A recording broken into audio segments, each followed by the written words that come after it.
Well, welcome to episode number 43 of our Move the Needle podcast. We're live today at the living room in downtown Ocotillo. Downtown Ocotillo. Yeah, Spike and the gang and all his places down here. Love being down here. Yeah. I come down here all the time. All right. Bottle and Bean Pizza Butcher was just there, too. We got a legit Absolutely. show for you here today. So we've got Mike Butcher from the Pizza Butcher. He's here. We're going to talk to him. Dayna Andrews is Miss Maricopa County. Yes. So that's probably going to be a pretty cool interview. And then Jennifer Hawkins from the city of Chandler. All coming up, but first we want to pay some respect to And love. some of the most incredible people and partners that we have here with us today. Brooklyn V's, Darwin Wall Real Estate, the Tutor Doctor. Have a look at this, and then we'll come back with episode number 43. At Brooklyn V's, we bring the taste of Brooklyn right here to Arizona. Our family's been serving up real Italian food for generations, and every dish is made with love, just like Nonna used to make. From classic spaghetti and meatballs to layers of cheesy lasagna, stuffed shells, and the best New York-style pizza in town. Every bite is pure Italian comfort. And if you haven't tried our world-famous cheesecake, well, you're missing out. It's been rated one of the best in the area, and once you taste it, you'll know why. So come hungry, leave happy, and enjoy a little slice of Brooklyn right here in Arizona. Howdy, this luxury home will blow your mind. Watch until the end to see a feature that your dog will write you a thank you note for, if they could.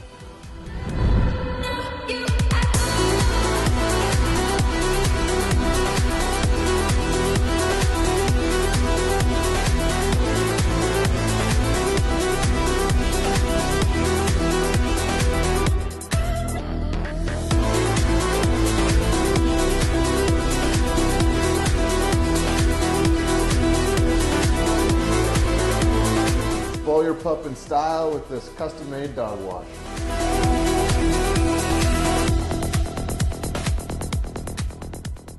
Well, this is it, man. Episode number 43 of our That's Move the it. Needle podcast. And we got a superstar here, Mike Butcher, back. Back. First repeat guest. Must tell you everything you need to know about yourself. I'm blowing the doors. Wait. You suck it. It was just people last week. We had Denise. Oh, that's right. So, McCreary? Yeah, McCreary. Sorry, That's all right. call She beat you me out. to the punch. That's cool. So That's cool. sorry to call First man. Yeah, sorry to First call you. There man you go. back. Now you got. Yeah, you're right. You got that. Love it. How are you, man? I'm great. How you guys doing? He's fresh from a round of golf at Whirlwind. Oh, nice. Absolutely. Great Love course. How'd you swing him? Oh, you know, I play the whole course when I go play, Yeah, do so you? I played the See whole everything? course. Absolutely, yeah. Like nature. It Everything. was fun. We had a great time there. Get your Yep. money's worth is what you do. Yeah, yep. All right. It was good. It was well, good. we're going to talk about the Pizza Butcher and all things here with Mike in just a couple of moments. But, you know, when you sit down with you, there's this backdrop of all this interesting, cool stuff because you were in the major leagues. Man, you played Major League Baseball for how long? Well, coaching and playing all together, probably about 19 years. Wow. Man. What Yeah. a career. I mean, that's the stuff almost every little boy dreams about, right? Yep. I mean, I was dreaming about it when I was a little kid. So, yeah, Right. it was definitely a dream, and it came true. So. And especially a Yankee fan. What a guy. I found that. Me and Mike bonded right away. We met at a party years ago. He's like, I'm a Yankee fan. I'm like, you lived in Michigan, Detroit, right? Yeah, I lived in Illinois. Illinois. That's sorry. Isn't Yeah. almost everybody a And Yankee fan? I feel like that's one of America's teams. Well, you either love them or you hate them. Well, my dad was born in Jersey, so There you go. He was a Jersey diehard Yankee fan, so we Yes. just kind of rolled off from that way. Show it out for them. Okay, so your dad was born in Jersey. Yep. You're an East Coast kind of guy, but you grow up in Davenport.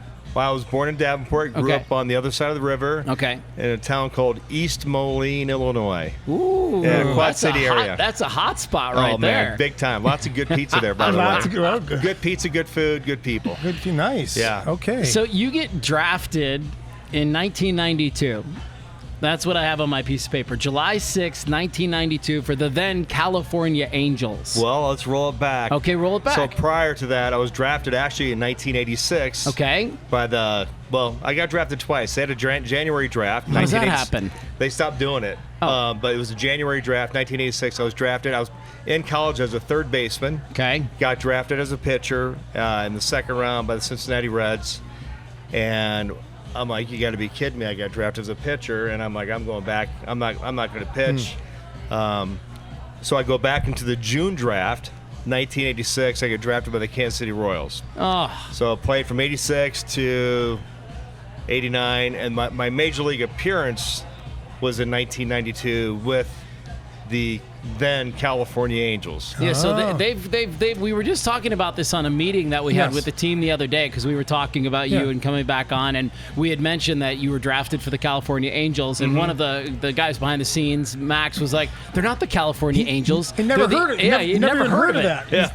It's hilarious. So what is that history? When did they go from California to the Anaheim to now LA? Yeah. Well, originally they were the LA Angels. Okay. Originally. Oh. And they opened up. They actually played their games in LA because the Anaheim Stadium, which is one of the older stadiums now, was being built. So they played their first several years in LA. Then they moved to Anaheim, but they were called the California Angels, which is a very cool name in my opinion. I think it is That's too. how I think it is too. I still look at the California Angels. That the CA logo is still one of the coolest Still logos. Nolan Ryan. I remember I've got a Nolan Ryan card, California Angels. Yeah, he was like 50 years old, throwing 95, 97 miles an hour. Yeah, like 200 innings. Yeah. Something like that. And then somehow went from California Angels to the Anaheim Angels when Disney bought them. And then when Artie Moreno bought the Angels, it went from Anaheim Angels to the LA Angels. But aren't they the LA Dodgers too? Yeah, there's a team over there that wears blue. We wear the beautiful red. Yeah. We call it the Artie Moreno red. I love that red color, yes. I guess the city's big enough to support two teams, Oh, just yeah, like definitely. Chicago is, just like New York is. Yep. Right. No doubt. Yeah. No doubt. Wow, man. Yeah. What do you think about when you think about your baseball career? Sometimes I got to pinch myself. It's, I tell everybody there were so many guys that were better than I was, but mentally I felt like that was my ticket to make it to the big leagues. I just felt mentally I was stronger to be a big league player, and that's it was absolutely a dream come true. When I look back, sometimes I just got to go, wow, man, you did make it. There's like less than 1% that make it. Yeah. Oh, yeah. And I don't like to sit there and pat myself on the back, so I don't talk about it too often, but very proud Let of us what talk happened. about it. We're happy Go to. ahead. We're I'll happy answer to. all the questions. Speaking of the big leagues and pizza, do any other big leaguers stop by, coaches or players, and critique your pizza like they used to be as a player? Like, man, you should have. This is your calling. You should have used to do this the whole time. This is my second Yeah, second call, time. but maybe just my kidding. third. Yeah. But I've always loved pizza, and yes, they do come by. They I have old coaches that come by. Nice. Marcel Latchman, Bobby Knopf. There's a lot of a lot of players that come by and eat the pizza or cheesesteaks. I've had them all impressed? out. Yeah. Nice, Yeah. okay. It's I'm not gonna lie to you, it's very, very good pizza. Nice. So No, I'm we very know proud that. of Before it. we get too far down the pizza train, you said something just a second ago that I want to stay with for just a second. You said I'm mentally tough enough to play that sport. Yeah. What does that mean? Because I'm so fascinated by the mental aspect of sport. Well, I think there's a lot of great athletes out there, and the biggest separator out of all of it is the brain, right? Yeah. So you either have this, a little bit of heart, and a little bit of what else, and it's just like you got to put them all three together. It's not just talent. I mean, there's so many talented players out there, but mentally you got to be stronger than everybody else. You got to deal with the elements of the game. You have to deal with the people that are out there, how your body feels, how you can overcome things. And it's really, I was just talking about this the other day to somebody, where it's just, it's when you're playing a game, you have to be focused and you got to be intense and you got to do all the little things to be great. And but when you're doing it, man, it's discipline. Discipline is what makes a player. It's not just talent. So I want to double down on that a little bit. What was your discipline like? Did you have a daily ritual? What was your thing that you'd had to do? Oh, man, my thing switched up quite a bit because I was trying to find myself as a big league player. Okay. And so I used to say, don't get stuck in one routine. If it's not working, you got to adapt and get better. Right. And so I would try to adapt all the time and get better. And I think that's what made me a good coach, because I could recognize when a guy's struggling either mentally or physically or whatever, and be able to talk to that person no matter what kind of personality they had and connect with them and just try to get them a little bit better as much as I could. I personally always wonder when I watch baseball. Sometimes the manager comes out or the coach comes out of that dugout several times to talk to the pitcher. Yeah. And what are they saying? Hey, do you need more gum? I've said that before. Yeah. No, I mean, a lot of times it's just a little bit of a breather. It's a mental break, get you focused off of something else and then kind of get you snapped back into what you need to be doing. A lot of times the break, where I might give them a little bit of information on a pinch hitter that's coming up, or the situation. You have like a little short window of like maybe 2 to 3 seconds to get your point across, and that's about it with anybody on the field. Just to really just kind of break it up, give them information, relax, take a deep breath, refocus, and kind of like lay out the plan in front of them. Sorry, one last question. You ever like say, hey, give me the ball, it's time to move out, and the guy's like, I'm not leaving? You know, as the pitching coach, I never took the ball from anybody. Okay.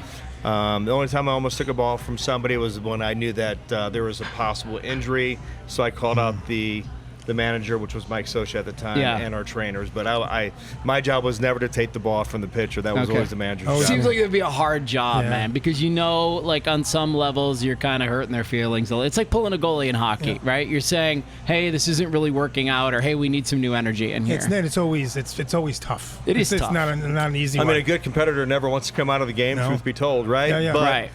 For the betterment of the team, it's the manager's choice. Like, hey, man, this guy's he's done. We got to get him out of there. Some of this mental toughness that you're talking about, it's the ability to overcome that moment and go, okay, look, the moment is bigger than me, and I need to be tough enough to go, he's the better pitcher for this next sequence that we're getting ready to pitch. So now to my question, to parlay that mental toughness, how has that, if it has, helped you with the pizza butcher in your business and with employees and customers and now expansion we're going to talk about with Shay?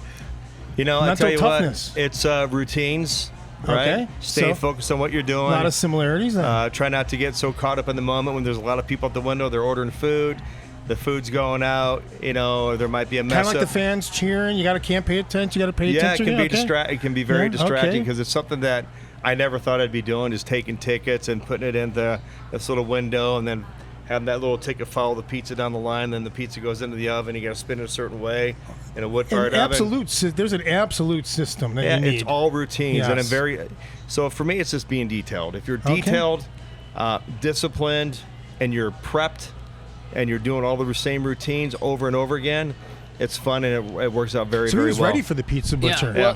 And I heard from based on our last podcast that we did together, there's a special oven in play here too. Right. Yeah, you're not just using some, I don't know, Weber grill. Betty Crocker deal. It's not an uni from Costco, is it? No, it's not. What do you use? It's a Mac Daddy. So it's a Valeriani oven. Valeriani? Yep, it's a 3,500-pound oven made in Florence, Italy.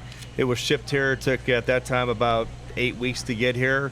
It took a little bit more time to assemble the oven here and then put it in the truck. But I have the same oven at my home. It's a big oven. I can do, at the most I could do is 160 pizzas in an hour. Now that's booking it. I mean, that's cranking. Did you say 160? Yeah, I've never done 160. I've never had to do 160. But he knows he can. It's built that way to handle it. I can do 5 to 7 pizzas at a time fairly easily, and move them around. And the flame's on one side, you move the flame around. But you say I'm cooking on the right, I'll put my pizzas in on the left. I just keep rotating them clockwise, and then I'll move it on the other side and do counterclockwise. More important, all of us are answering this. More important, the sauce or the cheese? Me, the sauce, 100%. Okay, what do you say? Both are important, but sauce first. Well, for me, it's the dough. The dough. Yeah, the dough, the sauce, and then that the wasn't cheese. The question. If you don't have a good dough, then everything else that goes on top of it doesn't matter. Pizza. Right. They all count. Truth be told, I get you. Interesting. I'm a cheese dude. Like there's some pizza places where the cheese is the difference maker. For let me. me tell you something. Okay, so there's no wrong answer. Right. The cheese. If you don't have a good cheese, I was pulling my own cheese. Making mozzarella cheese is really, really, really easy. Okay. It's curd, and if you can boil salt water, basically, you ladle that, and then you ladle it over your cheese curd, and then you start pulling it. That's how easy it is to make mozzarella cheese, right? So very, very liberal with the salt. But if I buy cheese, which you want to buy premium cheese, like Grande cheese is great cheese, Baccio cheese is a great cheese. There's a lot of really good mozzarella cheeses that are out there. And if you don't have a good cheese, it has caking batter on it. So I can look at a pizza now, and I never thought I'd ever say these things. I can look at a pizza right now and go, that's cheap cheese. Yeah. Because the top of the cheese is burnt, dark brown, or whatever. You can tell. And it's nasty. And when you reheat it, now how many times have you had pizza and the next day you're like, man, this pizza's better than it was last night? Right, yes. Some is and some isn't. It's they're the not reheat. equal for sure. It's cheese. That's the difference. Cheese, It's definitely the cheese at that moment because you want to have a good pull the next day. but you always want to have a good pull. So All right, you know, I'm going to ask a question for our audience. Okay, a lot of people they have pizza night at their house, and they make their own pizzas, right? Like it's a fun family activity. What's something you've learned as a pizza maker that would help me make a better pizza at my house from the store-bought stuff? make your own sauce for sure, and buy a block of low moisture mozzarella whole milk cheese and grate it yourself. Okay. Because if you buy anything in the store, I mean, I get to buy it from a vendor, right? So I know I'm going to get good quality stuff. Quality stuff. Yeah. Get a block of cheese, grate it yourself. That way you won't have any caking batter on it.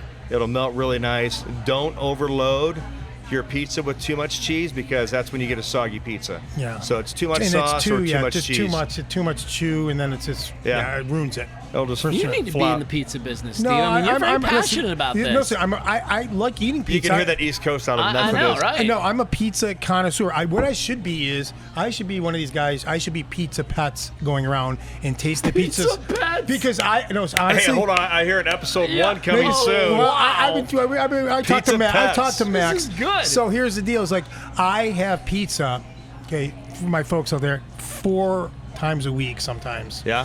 And sometimes I have it at night, and I wake up and have it for lunch. Yeah, of course, being Italian, I don't listen. I don't envy I know what I worked at the pizza place. I know what the work you guys do. Yeah. I like eating it.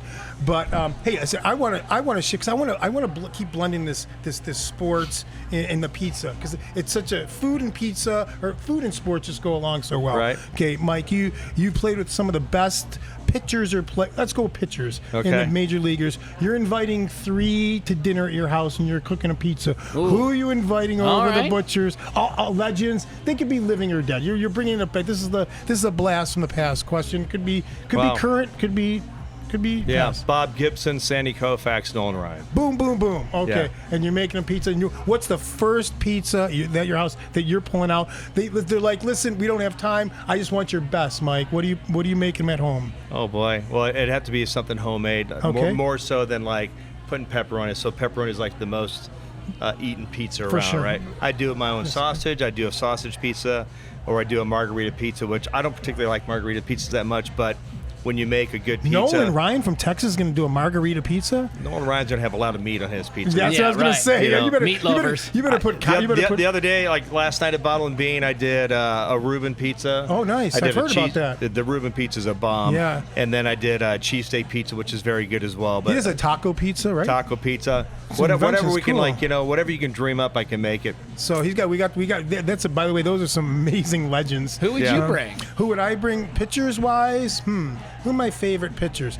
Well, I would. Again, being a Yankee fan, Mike we just had so Butcher. many. Mike Butcher well, first. yeah, of course, Mike. I would Mike's start Mike Mike Butcher to being cook. Yankees Mike's in fan. the house. Yeah, Mike's to nice. I would probably I would Mariano Rivera, because I've got a question about that's going to be like that. Reminded have me. his jersey. to ask you. Oh yeah, Mariano Rivera, and I'd probably say who from the old Yankee days I loved. How about Goose Gossage? Love he Goose. would woof down some with pizzas. Oh, yeah. Is he the guy with the big you'd have to- mustache? Oh, yeah. Yes, you'd have to like get him like 5 probably. Oh, yeah. He'd probably woof He'd down do- he'd 5. do the All-American Probably those, throwdown. Yeah, that's a good combo. That'd be funny. Yeah. That'd be Yeah. funny. love it. But thinking of that, like I was thinking of Mariano Rivera, of course. You know the song that played when he came out. My question for you is, if your pizza truck, Mike Butcher had a theme song that played every time you're serving a pie. What's in the background? What's playing? Like, Yeah, what was your Oh, walkout man. song? Do No, you no, remember your you walkout know, music? I never got into the walkout music. Okay. Okay. And it wasn't like, I think Chili Davis was like one of the first guys to have a walkout song, and he was like the atomic dog when he walked out Yeah, there. yeah. So we'd all That's a think good about one. it. But That's then a good one. Mariano had and Sandman. And the Sandman, that was yeah. like, because that was killer. But now you got you Mine, have I pizza- guess mine. I didn't request it, but mine was Eye of the Tiger. Okay, That's what it was. So what about That's a you? damn You're good bringing that to one. Pizza Butcher? I could do that. I could do Okay, it. Yeah. so the tiger. So as you're walking up, he's like, "I'll take the Yeah. good. I'll take the Reuben pie." That's right. All That's right. right. All right. I like Yeah. it. Yeah, yeah. How are pizza sales these days, Great. man? Yeah. We do a lot of stuff at Intel. That site has slowed down quite a bit. Slowed down, excuse me. It was the Hoffman construction side. We were doing 200 to 300 pizzas a day there. Oh, man. At one Wow. time. So I mean, that's slinging. I it. bet those dudes are so grateful for you. They are. It's been very, very cool. I was just with a bunch of the Hoffman, executives this afternoon playing golf. great people, or a lot of the guys that were actually on the site working for the company. But it's been great. It's still been great. We're going to try to pivot out of that and start doing more public and private events. We do Bottle and Bean, I think every other Wednesday or Thursday, whenever they want us. We bounce around. We've been doing things, and it's we do the Arizona Grand as well by the pool. That's been a really good one. idea. But there's a lot of things. We have, I think, 17 private events coming up. So Beautiful. But now it's not only Mike doing the Pizza Butcher. Let's talk about this. Now he's got the affiliates. There's not only him. We've got Shea Right. Hillenbrand. Let's talk about your affiliate. Absolutely. Yes. Yeah, because Pizza Petz wants in on that. Pizza Petz. That might be the concept. Hey, I'm telling you, man. So I did a party for Shay's wife. Shay calls me up. He wanted to do a birthday party.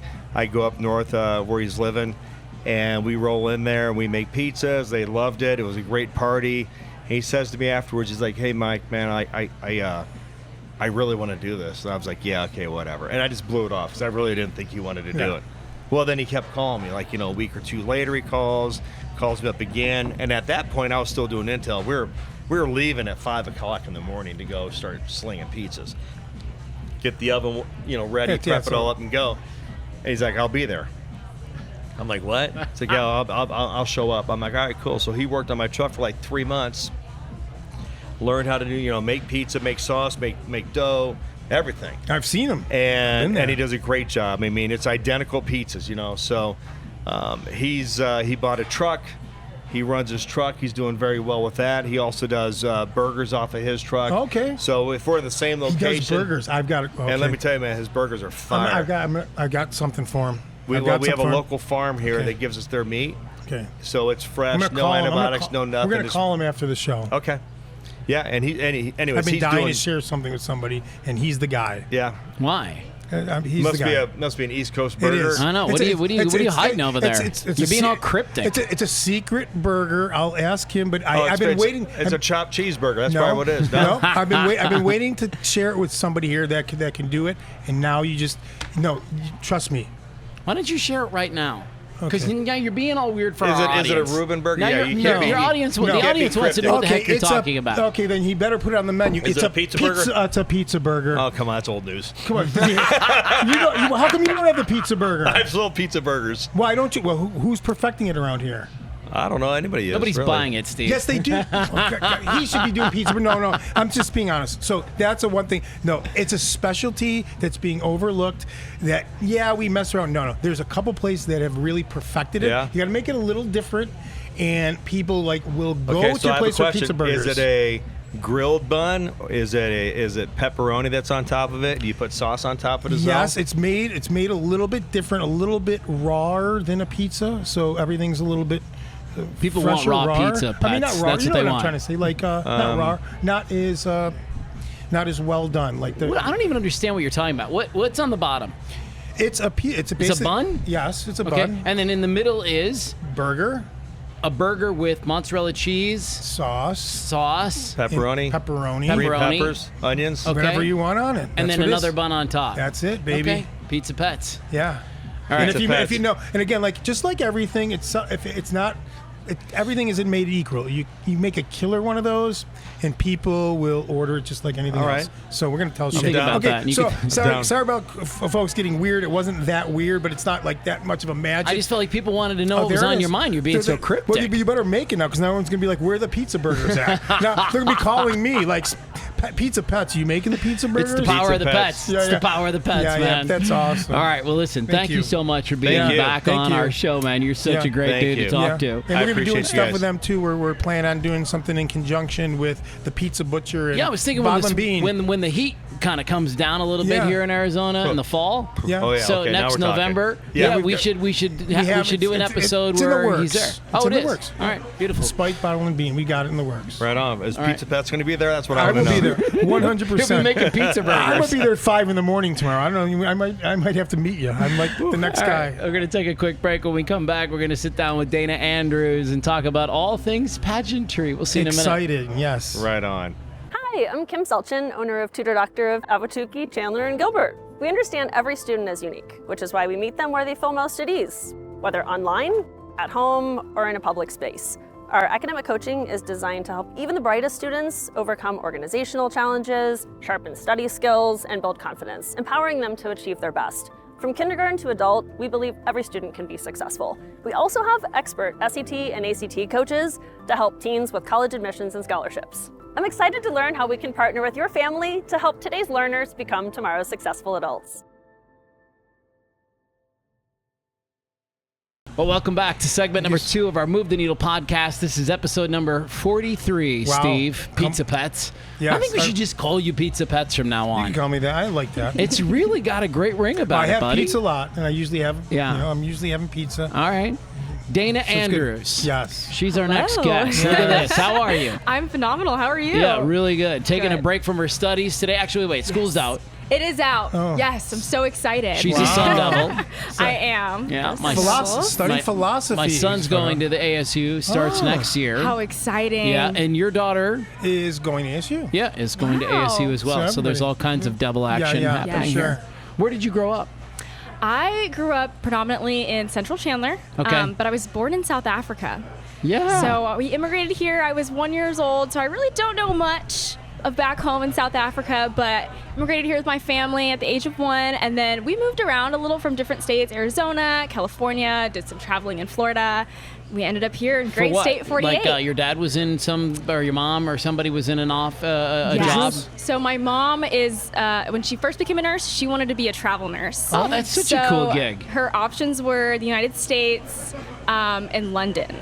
And they ended up putting us here in Arizona, and we stayed ever since. That's so cool. I have a funny story to share really quick. So I spent 28 years behind the microphone on radio and television. So I did morning shows all over the Wow. country. And when I first got into radio, the name that I gave myself was Magic Matt Andrews. Magic. Isn't that terrible? Magic? Magic Matt Andrews. It's got a fun ring to it, And, kind of. oh yeah, listen. Yeah, if you're doing private parties. Maybe, Yeah. maybe. It sounds like a stripper name. But Yeah, I would say. the first radio job I got, the program director shook my hand. He said, "Congratulations, you're hired, but you're changing your name."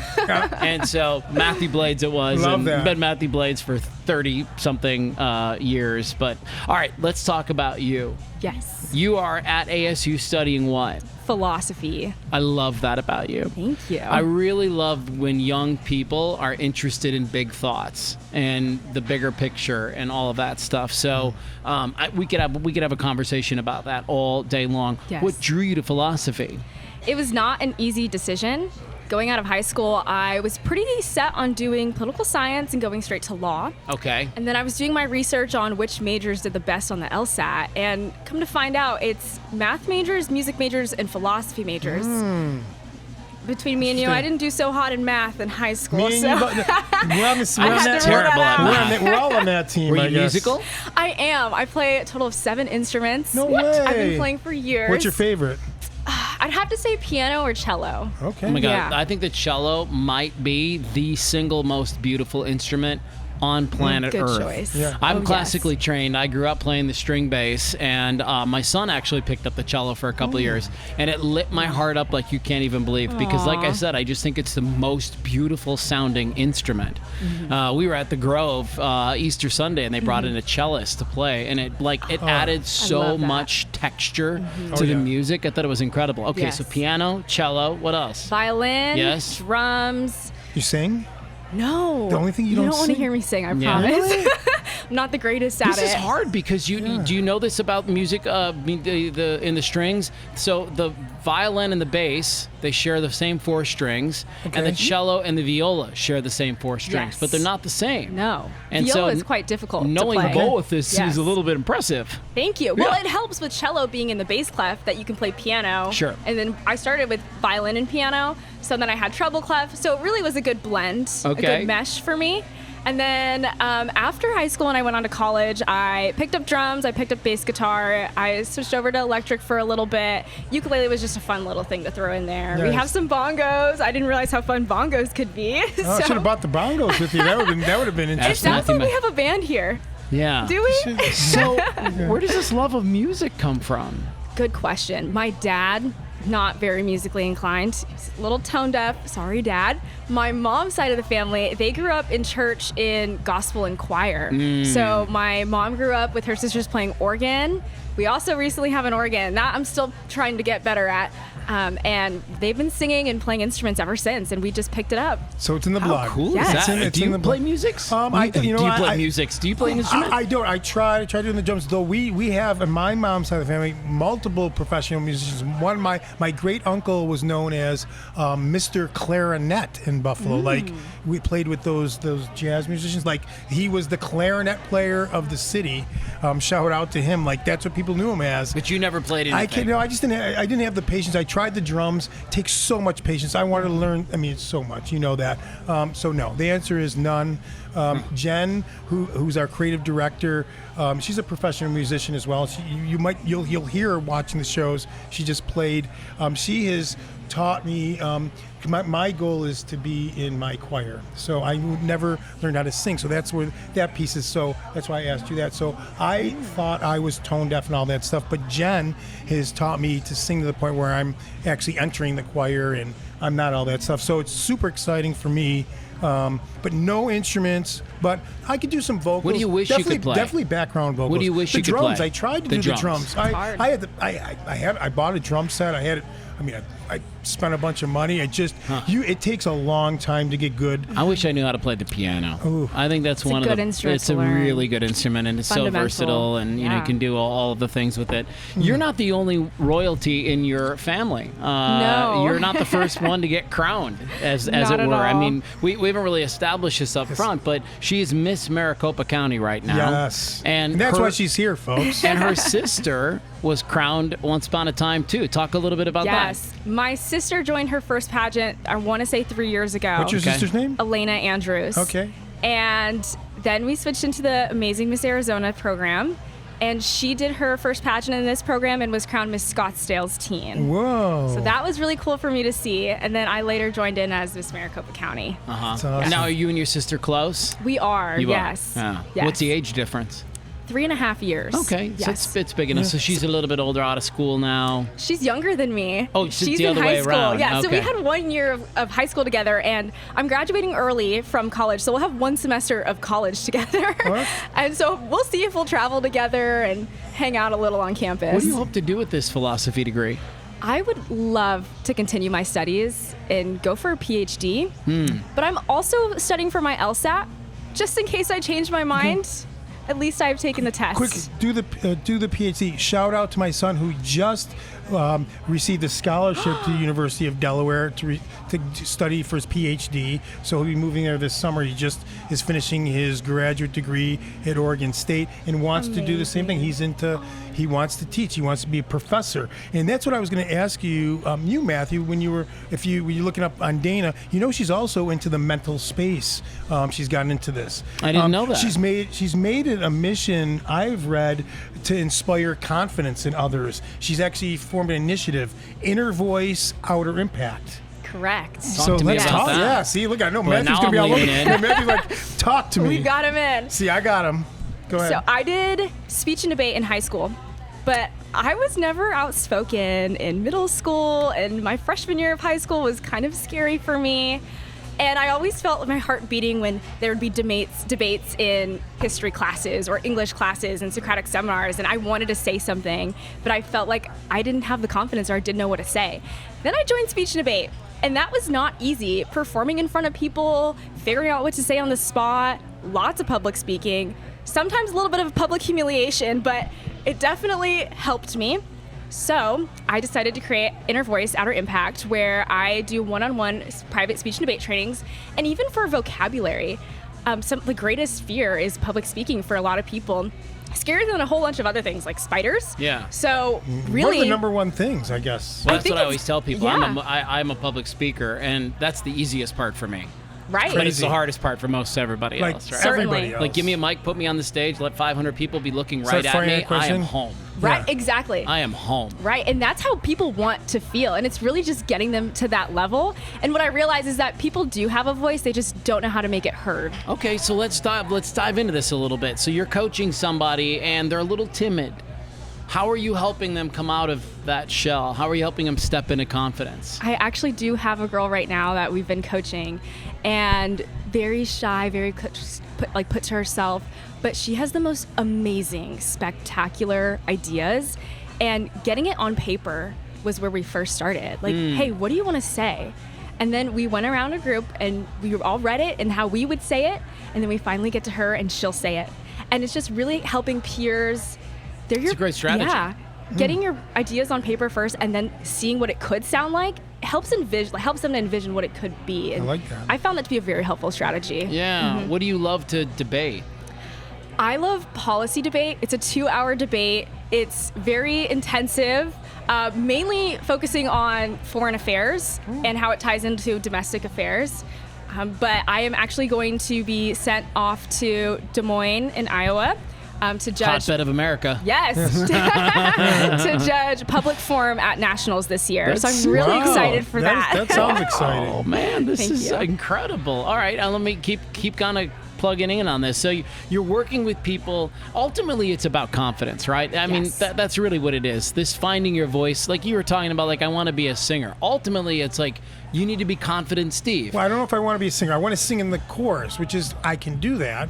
And I'm confident enough But let to me do ask that you now. this: when you're Good. driving in the car and your favorite song comes on, you start belting it out, right? I could, for sure. But that's what I'm getting at. Like, that's the confidence you need in the choir Yes. to be able to Yes. be the person that you are when nobody's looking, when everybody's when also looking. too, and when you're in the choir, you need the passion for what's going on, what you're singing about, which is something I found learning very difficult. I cannot buy into every song. If you say, Steve, sing this, I could look and I could be like, don't like it. not my jam. Can't buy in. But I like the words. I mean, I could buy into the words. More poem songs, I can buy into. That's what we did. And I think being musicians, you guys both musicians, you understand that, right? Yeah. It's like.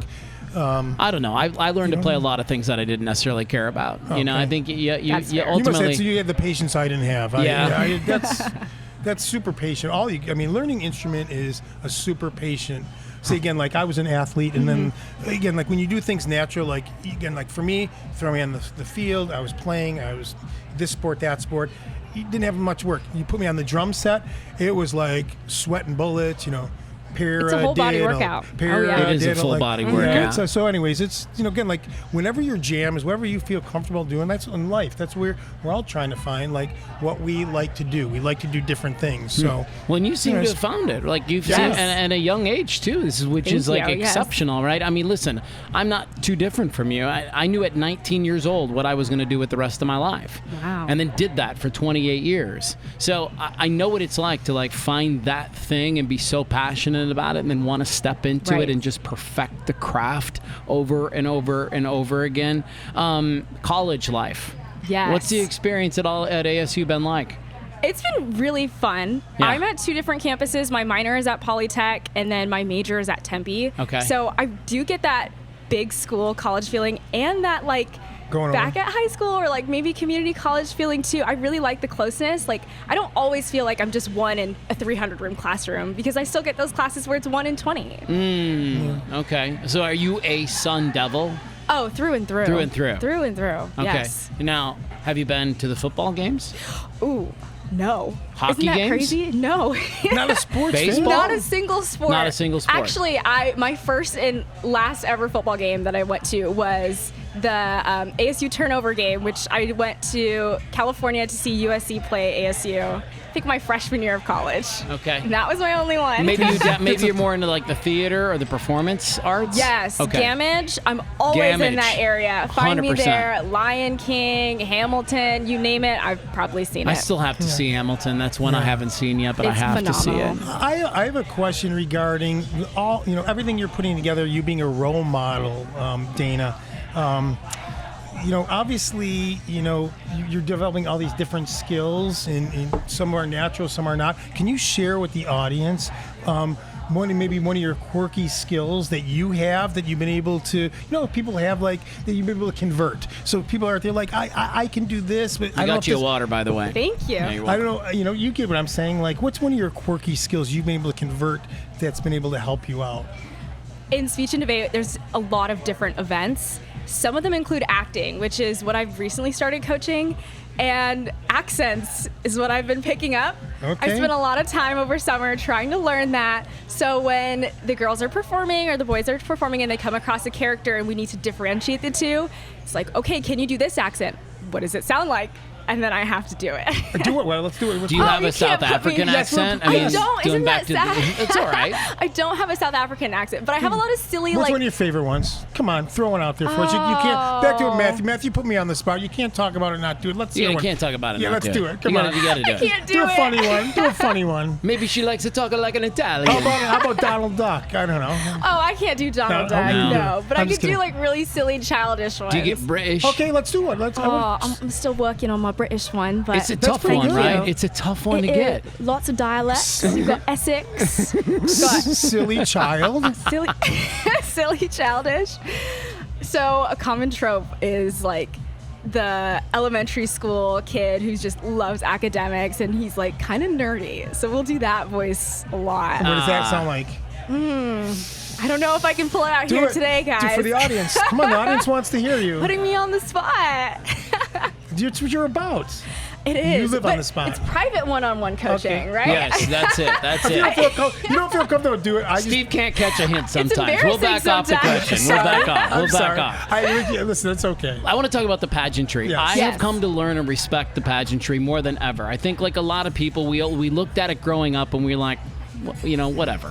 Yeah. It is what it is. A bunch of pretty girls putting on a swimsuit, trying to answer a couple of questions. But now I've come to understand that, and I had to write this down because I wanted to get it right, the historical significance of Miss America has evolved from a boardwalk beauty pageant to one of the world's largest providers of scholarship assistance for young women, awarding more than $45 million each year. Specifically in Arizona, more than $25,000 in cash scholarships and nearly $1 million in in-kind scholarships each year.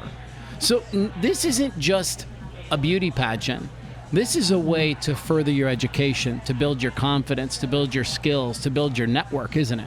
Yes, and honestly, I was one of those people where I was like, what's a pageant? This is only, I think I'm a year and a half in to pageants. I'm so new. I started when I was 20. Yeah. So I also was like, what is this about? And then when I looked up some of the history, pageants started as sort of a tourism spot, and then it evolved into being everything that you just said, Matthew. And I did not think that I would grow in the way that I did with pageants. I love public speaking, I love performing, but that adrenaline you get where everyone is doing the exact same thing, they push you to be better. They really do. And then on top of that, you get all these great scholarships. We're learning marketing skills, we're learning sales, public speaking, we're learning how to have a platform, how to run social media. Connecting with people. Connecting with people. What's the hardest question you've ever been asked on stage where you're like, damn, give me a minute? I think I haven't had it yet. Yeah, good. I'm still waiting. I haven't been in a circuit where been asked to like hot topic yet. Your but silly I'm child preparing. voice. Yeah, you're right. Yeah, that is a hard That's one. the toughest one she's been asked before. So far, Yeah. I got her. So on that got one. what, me. what kinds of questions do you get on the stage? I'm fascinated by this. So, like, what have you been Yeah. asked?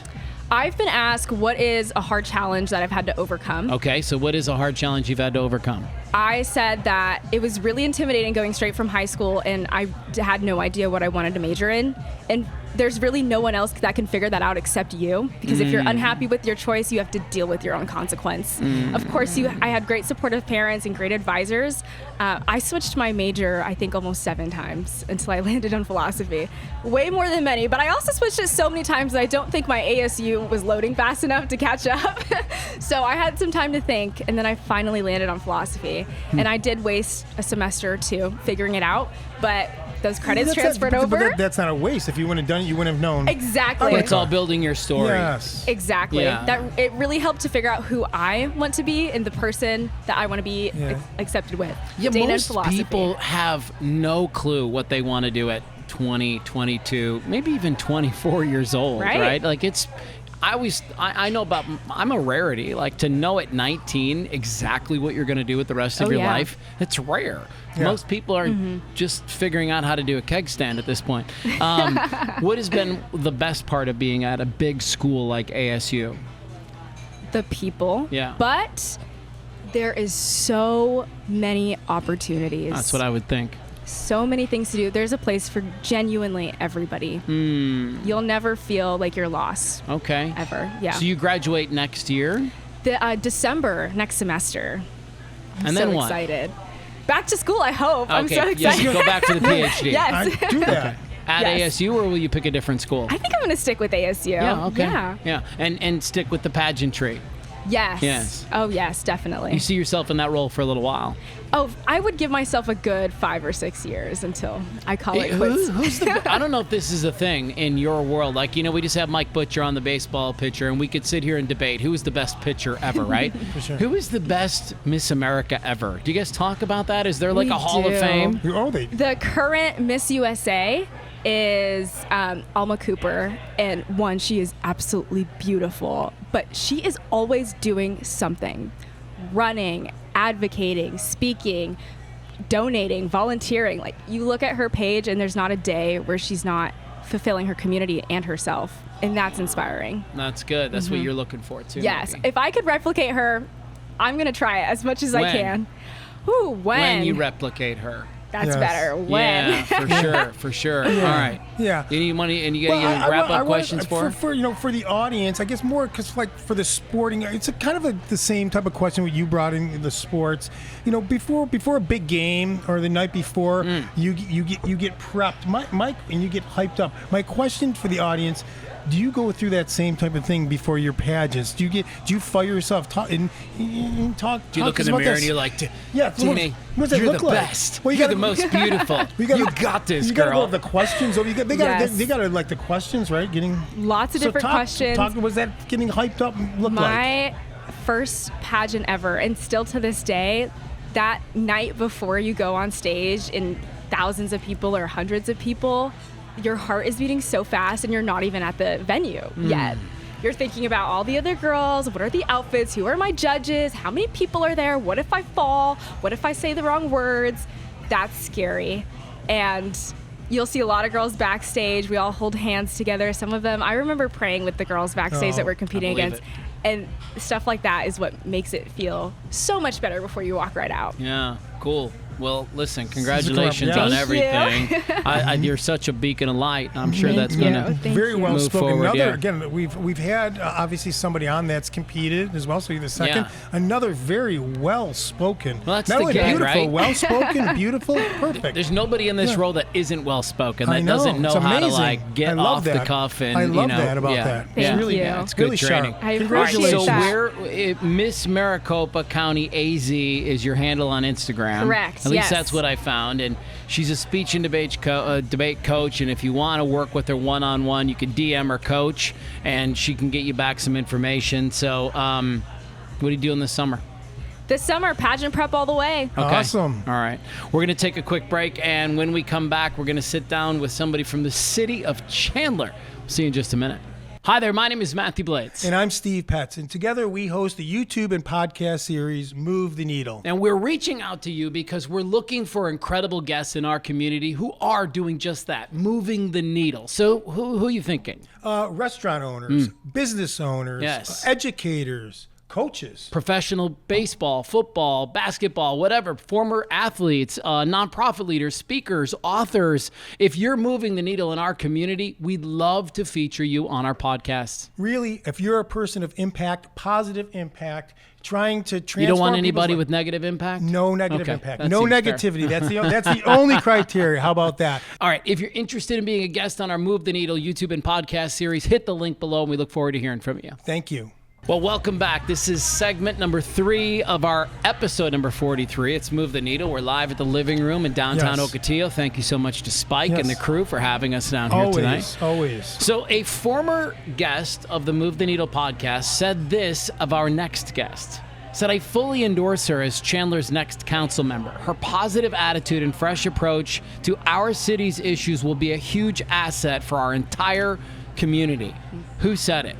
I feel like that sounds like Mayor Harkey. That was exactly Wow, Kevin awesome. Harkey. Yeah, when you we're- get a, when you get a wonderful comment like that endorsement. about yourself, you kind of remember who says That's those awesome. really nice things yeah, we had about Kevin you. on Yeah. right over here at the Bottle and Beat. Yes, exactly. Yeah, he was on a couple of different times, and he's a good seed. Yeah. I'm learning a lot, and he's been very helpful, mentoring me Yeah. along the way. So I really appreciate all that he's I doing. feel like I need to figure out what a council member does. yeah. Like, I honestly, I don't understand the roles. You see it all the time. You see it over election Right. time. It's like council member, but like, what is the role?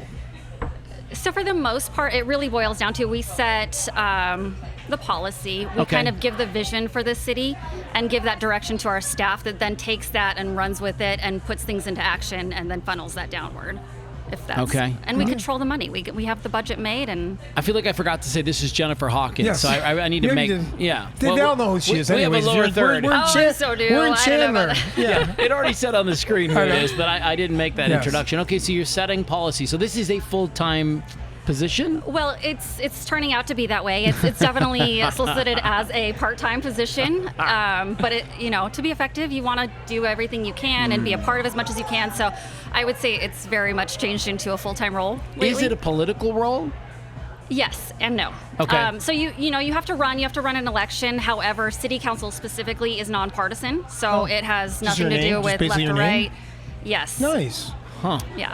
I like that. But then I guess through your policies, people kind of figure out like what side your you play priorities for, are. where your priorities Yeah. are, something like that. Yeah. Yeah, it's got to be tricky in today's political landscape because it's just Very much pure so. lava.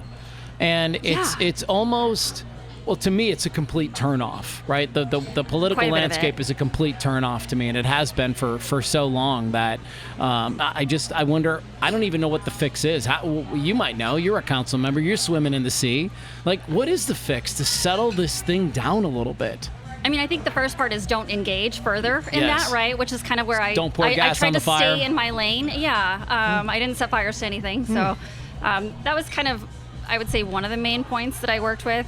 The other things is really you figure out that you have a lot more in common with people the more you 100%. talk to them. Yes. And so all this, really back and forth stuff, it's not important, especially at the city level. You're talking about streets and the parks and those types of things. Those really don't go left Plus, or guys, right. we know that stuff is new. Growing up traditionally, we had friends of all. They never even came up. I mean, this is like very new. The last few years, it's been really, like you said, lava hot. You said, I mean, Yeah. growing up, it never. I mean, at least wasn't for me or my. No, people I mean, grew people up- have lost family, like friends. it's Yeah, crazy. it's gotten a little out of Yeah, I hand. read something, and I'm not going to get this right, and so pardon me, but it was something like up until maybe it was the Reagan kind of generation, when they would vote in Congress and in the Senate and stuff, it would still be like 90-10 or 80-20. And now, for like the last 20 years, it's 51-49. Yeah, It's a party line, Yeah. and that's Party Which line is votes. just silly. But So- do you know she came from a small place, and that's I want us What to do you talk mean? about that. I read that Jennifer comes from Payson or a small yeah, town. yeah, I So grew up there. yeah, so I that's wanted a good so town. I want to see how that influence came and the influences of Payson have brought you to here in Chandler when you see some similarities. And Yeah. So for me, I moved to Chandler about 20 years ago. I moved here for a job. There's clearly a lot more opportunity when you come to some place like this or even the Valley-wide. So that was when I made my move, and I just never left. As far as some of those values and things that I brought forward coming from a small town, I think that's what Chandler still offers. There's very close communities. I think that's one of the things that I love and like why I chose to run is because I see that, right? I see some familiarity. I see some of those things that I really miss from back home. I think I read that you said it's the small town charm with all the big city amenities. Absolutely, So yes. you get everything. So All the good stuff. yeah, all the right good in arm's stuff. That's reach. all you said. Yeah. Well, and you've got a family, you got a couple of kids, right? Uh-huh. So yeah, Chandler's a nice place to. I know we have this annoying fly that just kind of Kind of keeps fun hanging question out. though from Payson. Well, if you could ever bring something down that you grew up, because I don't know Payson. The as weather, well. Steve. It's the I weather. don't Easy, even easy. need to finish the question. The weather. Okay. Right? Well, I was gonna say piece of charm. Oh, So okay. that's Some the of the weather's charm? charming. It's like The rodeo. The rodeo's one, but also like I think they do cute stuff for like they do high school parades and those sorts of Okay, things that I really just nice. think like the whole town gets involved. Okay. It's small town stuff. Yeah. So bring it up. Get it going again. Yeah, huh? okay. People love it. People Yeah, get with people want Hamilton it. High School and let's get a little parade All going. right, I'll see what I can do. I'll lead the charge. Truthfully, people do want more I'll activities. stop the traffic. Yeah. People do want more activities. I mean, I think that's my opinion. I agree. And whenever, because people show up, whenever they're on the calendar and they're well publicized, people show. Yes, and specifically Chandler does a really good job. Yes. It falls within their DEI department, but they do so many different things that kind of elevate those different festivals or things that people would enjoy. They just really figured out ways to get the community out and involved and participating, which I love. So, speaking of the community, what are you working on right now that the Chandler community is going to be really excited to see? Well, I don't know if they're excited to see it, but we're working on the budget. Okay. So I've got a nice 5 to 6 inch binder sitting Doesn't on my sound desk. too exciting. I Yeah, know, I know. But we're looking at ways to cut costs to our residents while still providing that level. Now of, that's exciting. So I hope they can appreciate that. We really took some fine pencil to it and try to figure out what we can do for them without cutting any of the services or things that they're used to experiencing here. So Let me ask you a question. When people think about Chandler, what do you hope that they think about Chandler? It's kind of a loaded question, so really? take that anywhere you want. I think there's a few different ways to look at it, Yeah. right? You want it to be safe. I think universally that's something that most people look for. I think Chandler's Yes. typically safe, right? We are I feel that way. Yeah. We've lowered our crime rate. Oh gosh, something I want to say around like 20% or somewhere around that last year. So we had your fire and your police chief off. Yeah. Or we had the police Both, chief. yeah. We had them Fire both and on. police. okay, fantastic. Yeah. We have really Amazing, Good, yeah. And they talk. I Amazing love our people. Okay, so a safe community. That would be one. The other thing that I think Chandler does really well is driving economic development here. So even though we're almost all the way built out, we're still finding ways to get creative, bring in some of those large businesses that then elevate, some of those jobs for our local residents, Yeah. right? Like they're Right. not coming in at minimum wage and McDonald's and this, but it's they're having opportunity to have a career right off the bat. So it's awesome. Speaking about businesses and careers, I don't know if you peel back the onion. Not only mom, rodeo, city council, business owner as well. They own Highland Car Care. Yes, the I saw the automotive shop. note. And not only that, I read that you guys opened this. Some people think it's crazy during. Was it during COVID or the recession? It was actually Well, it was just 2010. just before. For so recession. we Recession, opened that's what it was. in 2010. The recession, that's what it was, yeah. And I thought my husband, my boyfriend at the time, but I thought he was crazy for considering opening a business. I was very concerned because of the economy, but it turns out people actually hold on to their cars, and they want to make them work for longer, right? So it was actually a great thinking on his part to start then. And then eventually we bought some land, and we moved down the road and built a property then. And luckily, we ended up building just before COVID hit. And, so that's okay. we already had some stuff established, obviously, but nice. it's been a fun roller coaster. Are you still involved with the business as well? So right now, I'm mostly kind of leaning towards the business development of things. Okay. So it allows me to kind of do a little bit of everything at this point. Like you said, I'm involved in a few different areas. But you have so your I to toe get in that flexible. water a little bit, and you've been there, done that, which I think makes you a huge asset for the people that Amazing, you yes. serve, It's right? fun. It's exciting, Yeah. honestly. Like I love that there's so much opportunity, not just with our business, but just the businesses in general. So I learn a lot just from being at the chambers, from talking to people at our economic development team, Right. and just I don't know. I What suck did it all you in. What did you learn from like building a business up? Oh gosh! There's If you could do it several with your lessons. spouse, Yeah.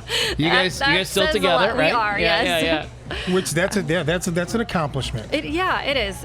No, he's brilliant. He's so smart. So I really got to give all the kudos to him. But it's just one of those things that you have to be passionate about. You have to continue. It's never.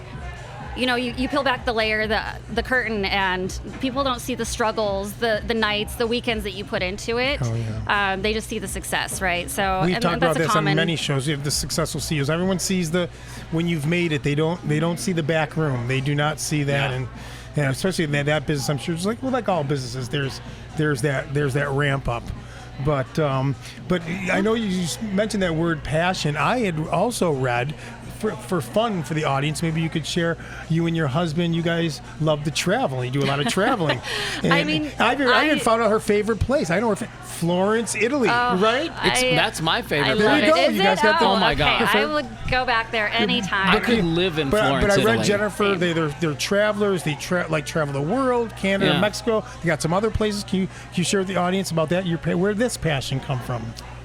Truly, I didn't develop that passion until my husband and I got together. He was the one that kind of pushed me to Okay. get out of my bubble. Let's give him the credit. Okay, good. Let's raise But that. yeah, thing. it's easy to get addicted to it, right? You see Yeah. and you get exposed to all these different things and the cultures. And I think one of the things going back to like community is why I love Italy and Florence so much, is because you just feel it. Like the presence is there. Everybody's out. Everybody's together. It's just a It's common beautiful. thread there. I could go shopping at the leather market probably 3 or 4 times a week. Actually bought a briefcase on the leather market in the late 90s that I still use. I believe that. I've had it. I've had the zipper replaced a couple of times. I bought a pair of shoes that I had resold a couple of times. Like, that's a great town. Never letting those go. The food is so good. You know what it is about Florence? It's big enough, but it's not Rome. Yeah. Like you're not on top of each other. In a lot of ways, it kind of feels like Chandler. Okay. It's got all the things you need, but it feels small. You're right. Doesn't It feel does. gigantic in that way. Yeah, Chandler isn't, born in the 1600s, but We're not quite as cultured. We try. right. We're trying. We're Getting there. Huh. Where else do you like to go? Yeah, what's on the list? Well, I think what we want to do sooner than later, is we're looking at Japan.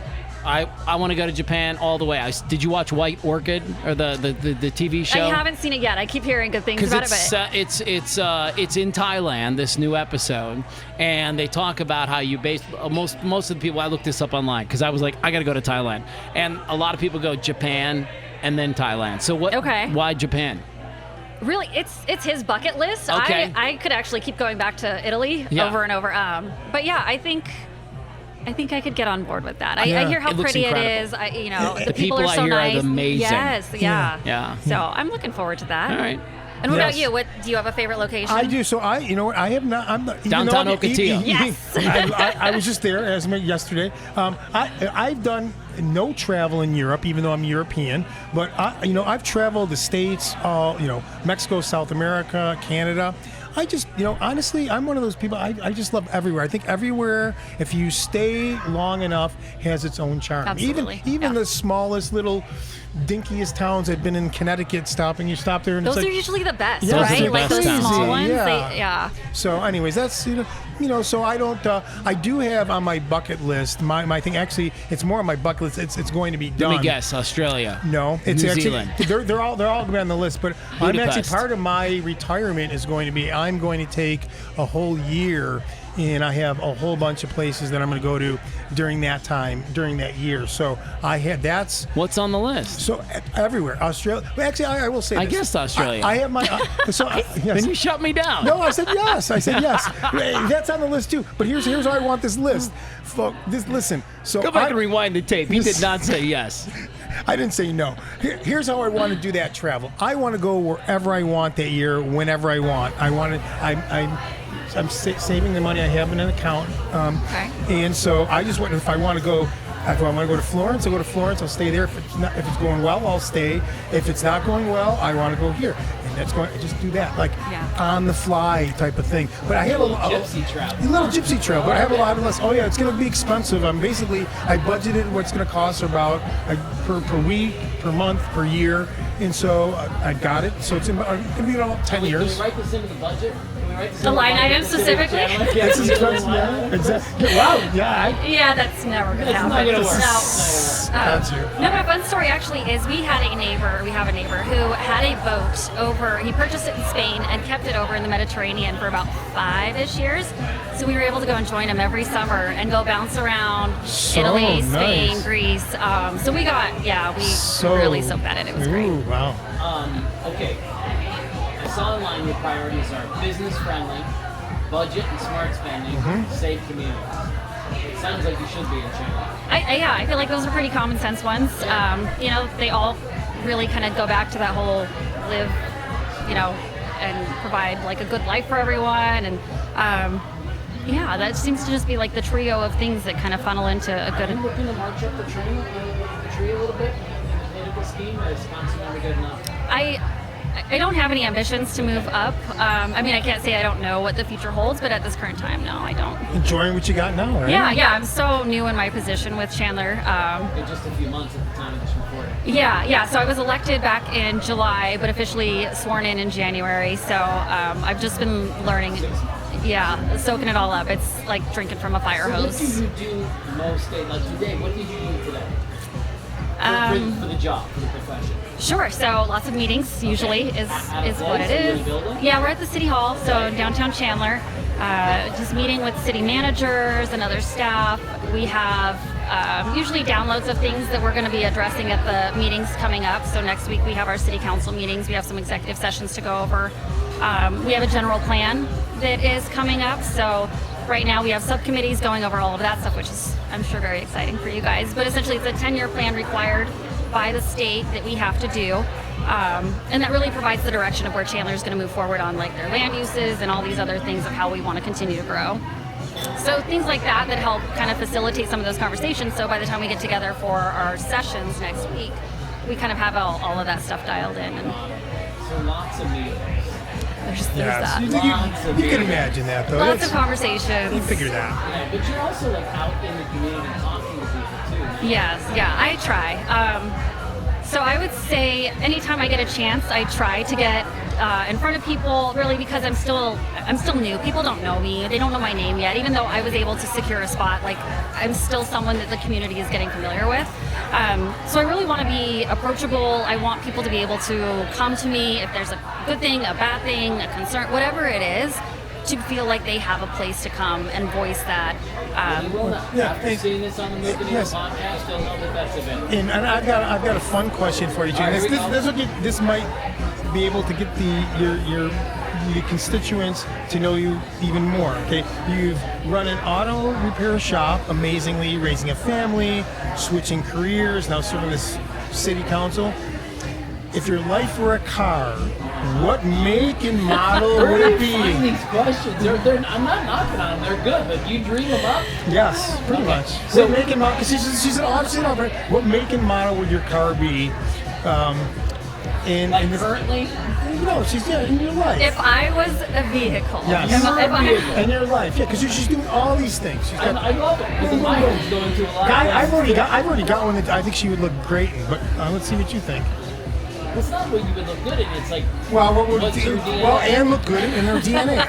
I got one. I think she I'm would somewhere between like a Toyota SUV or a Lexus SUV would probably be like, they're Okay. pretty reliable, right? Like Okay. they're economical Reliable. somewhat and reliable and So yes, I like the Lexus SUV. Okay, I was thinking the opposite. I was thinking Maserati because she's going in so many different directions. She's got to go to the rodeo. She's got her kids. She's got to the city council meeting. She's got to come here. How She's many got to take people this. pull up to the rodeo in a Maserati? I don't know. should we make it a thing? Yeah. I have to rent it clearly, but But I mean, you know what? I don't think. Alright, I so just if did you not were like a it. car, yeah, let's go if there. you were a car, what would you do? Remember, we've talked about this. I'm not a car guy, but I don't know. I talked about a Corvette. I know Brad was on You the think show. you're a Corvette? Is that what you're saying? Sure.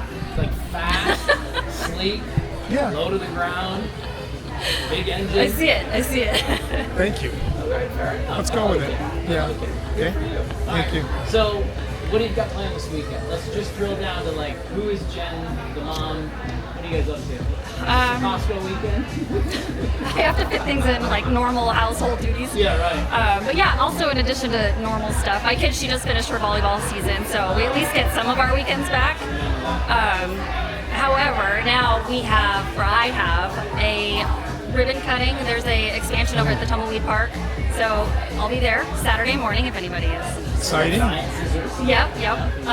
So that should be cool. And then also on Sunday, I was invited to go speak. There's a church that has, I can't recall the name of the church right now, sadly, but they have been in service for 100 years, consecutive years. So they're having a big to-do over there on Sunday, and then they've asked someone to come to council, so I could go Nice. there on I that. think that would be the most fun part. It is, absolutely. Get in front of people and just You would love Yeah. that. I would love that. Yeah. I've got to meet so many cool people in this position. It is like one of the City coolest ones. council? You? I don't know. Non-political? You could get to talk to people? I would enjoy it. I don't know if I would like all the budget and the planning and some other Well, that's a thing, yeah. There's a business. Get a sit-in? Yeah. I'm tapping out on this one. Yeah. Well, it's great to meet you. Yeah. Thank you. It's a pleasure being here. Yeah, I'm glad. Yeah, absolutely. What are we from? Spike. This is Spike said you need to have Jennifer Hawkins yeah. on. So we're at Spike's place, and that's why we meet you. Evan likes her, Spike likes her, everybody we like her. Yes. Oh. And now, I'm surrounded by great people, Yes, honestly. it's awesome. Spike has been great. Yeah. I love that I've got to meet him and some of his friends, and they are entertaining to say the least. Yes. So, Yes. but no, they're Good word. wonderful people. Yeah, they're I awesome. really They enjoy are. getting to know them. yeah. Well, thanks for coming on. Thank Good to you. see you. Well, Steve, that's a wrap. 43 Yes. is in the books. 43. From the living room. It was a great show. Different directions, but a lot of fun. That's what I like about this Yeah. podcast, quite frankly, is that Yeah, like, yeah. every guest is so different from the other that it really does lend itself to this great variety. And we always have fun. I know on the way home I always say we had fun today. We did. Yeah, we did have fun. We did.